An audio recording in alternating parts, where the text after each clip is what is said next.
విష్ణుమూర్తి మరియు శంఖాసురుడి మధ్య యుద్ధం మరింత భీకరమైంది. శంఖాసురుడు తన శక్తివంతమైన ఆయుధాలతో విష్ణుమూర్తిని ఎదుర్కొన్నాడు. సముద్ర గర్భం కంపించిపోతుండగా విష్ణుమూర్తి తన నిగ్రహంతో ప్రతి ఒక్క దాడిని తేలికగా తిప్పికొట్టాడు. తన మాయాశక్తుల ద్వారా శంఖాసురుడు విష్ణుమూర్తిని తప్పించుకునే ప్రయత్నం చేశాడు. సముద్రం నల్లగా మారిపోయింది. అనేక భయంకరమైన నీటి రాక్షసులు కాంతిని తాగేసి మహా చీకటిని మరియు భయంకరమైన శబ్దాలను చేయసాగారు. విష్ణుమూర్తి తన దివ్య కాంతిని విడుదల చేసి శంఖాసురుడి మాయలను పూర్తిగా హరించాడు.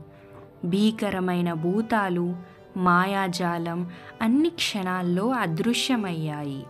శంఖాసురుడు తన శక్తి మొత్తం కూడదీసి విష్ణుమూర్తిపై దాడి చేసేందుకు ముందుకు దూసుకొచ్చాడు.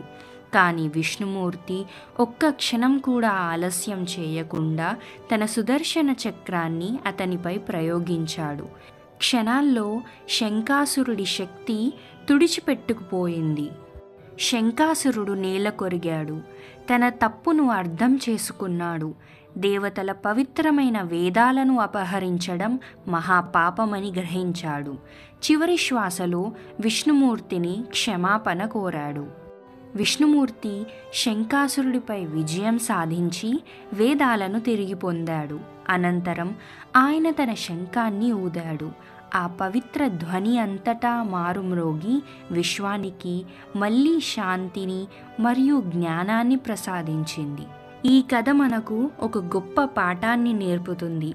అధిక అహంకారం మరియు అధిక దురాశ ఎప్పుడూ నాశనాన్ని కలిగిస్తాయి.